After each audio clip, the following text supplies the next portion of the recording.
जय श्री कृष्ण। श्री कृष्ण मुंडन संस्कार। प्राचीन काल में ब्रज के लोगों का मुख्य व्यवसाय गौचारण ही था। इसलिए मुख्य व्यवसाय से संबंधित कुछ वर्जनाएं भी थी। अब इसे वर्जनाएं कहें या सामाजिक नियम। बालक का जब तक मुंडन नहीं हो जाता तब तक उसे जंगल में गाय चराने नहीं जाने दिया जाता था। अब तो हम काफ़ी आधुनिक हो गए हैं, या यूं कह सकते हैं अपनी जड़ों से दूर हो गए हैं। नहीं तो हमारे यहाँ भी बालक को मुंडन के पहले ऐसी वैसी जगह नहीं जाने दिया जाता था। खैर, बालक कृष्ण रोज अपने परिवार के व पास पड़ोस के सभी पुरुषों को, थोड़े बड़े लड़कों को गाय चराने जाते देखते तो उनका भी मन करता, पर मैया यशोदा उन्हें मना कर देती थी कि अभी तू छोटा है, थोड़ा बड़ा हो जा फिर जाने दूंगी। एक दिन बलराम जी को गाय चराने जाते देखकर लाला अड़ गए। दाऊ जाते हैं तो मैं भी गाय चराने जाऊंगा। ये क्या बात हुई? वो बड़े और मैं छोटा। मैया ने समझाया कि दाऊ का मुंडन हो चुका है, इसलिए वो जा सकते हैं। तुम्हारा मुंडन हो जाएगा तो तुम भी जा सकोगे। लाला को चिंता हुई, इतनी सुंदर लटे रखे या गाय चराने जाएं। बहुत सोच विचार के बाद उन्होंने सोचा कि लटे तो फिर से उग जाएंगी, पर गाय चराने का इतना आनंद अब मुझसे दूर नहीं रहना चाहिए। वे तुरंत नंद बाबा से बोले, कल ही मेरा मुंडन करा दो, मुझे गाय चराने जाना है। नंद बाबा हंस के बोले, ऐसे कैसे करा दे मुंडन? हमारे लाला के मुंडन में तो बहुत बड़ा आयोजन करेंगे, तब लाला के केस जाएंगे। लाला ने अधीरता से कहा, आपको जो आयोजन करना है करो, पर मुझे गाय चराने जाना है। आप जल्दी से जल्दी मेरा मुंडन करवाओ। मुंडन तो करवाना ही था, अतः नंद बाबा ने गर्गाचार्य जी से लाला के मुंडन का शुभ मुहूर्त निकलवाने का आग्रह किया। निकट में अक्षय तृतीया का दिन शुभ था, इसलिए उस दिन मुंडन का आयोजन तय हुआ। आसपास के सभी गांवों में न्योते बंटवाए गए। हर्षोल्लास से कई तैयारियां की गई। आखिर आयोजन का दिन आ ही गया। आसपास के गांवों के हजारों अतिथियों की उपस्थिति में भव्य आयोजन हुआ। मुंडन हुआ और मुंडन होते ही लाला मैया से बोले, मैया मुझे कलेवा दो, मुझे गाय चराने जाना है। मैया थोड़ी देर नाराज होते हुए बोली, इतने मेहमान आए हैं घर में तुम्हें देखने, और तुम हो कि इतनी गर्मी में गाय चराने जाना है। थोड़े दिन रुको, गर्मी कम पड़ जाए तो मैं तुम्हें दाऊ के साथ भेज दूंगी। लाला भी अड़ गए, ऐसे थोड़े होता है। मैंने तो गाय चराने के लिए ही मुंडन कराया था, नहीं तो मैं इतनी सुंदर लटों को काटने देता क्या? मैं कुछ नहीं जानता, मैं तो आज और अभी ही जाऊंगा गाय चराने।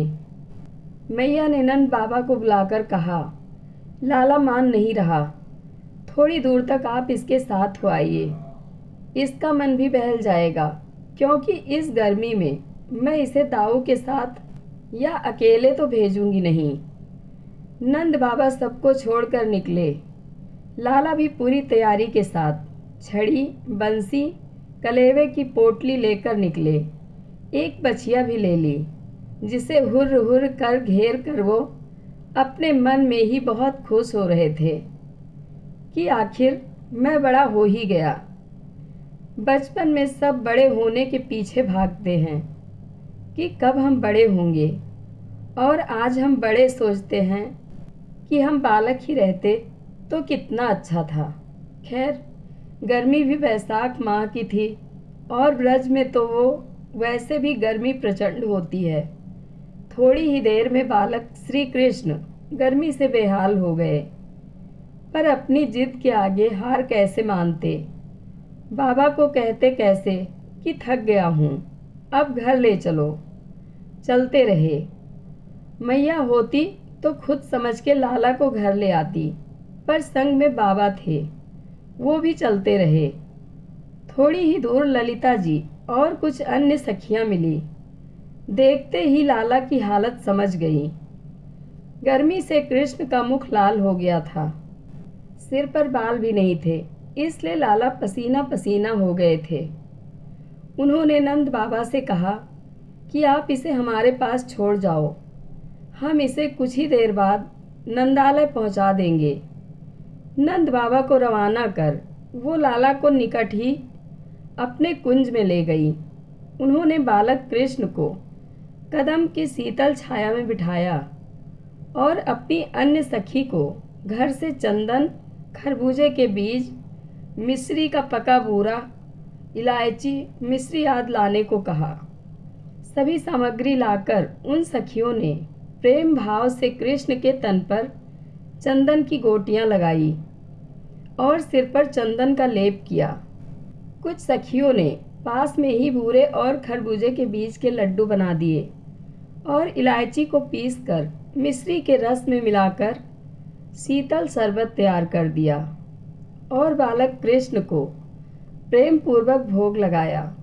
साथ ही ललिता जी लाला को पंखा झलने लगी। यह सब आरोप कर लाला को नींद आने लगी तो ललिता जी ने उन्हें वहीं सोने को कहा और स्वयं उन्हें पंखा झलती रहीं। कुछ देर आराम करने के बाद लाला उठे और ललिता जी उन्हें नंदालय छोड़ आईं।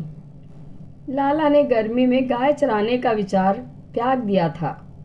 औपचारिक रूप से श्री कृष्ण ने गौचारण उसी वर्ष गोपाष्टमी, दीपावली के बाद वाली अष्टमी के दिन से प्रारंभ किया और इसी दिन से उन्हें गोपाल कहा जाता है।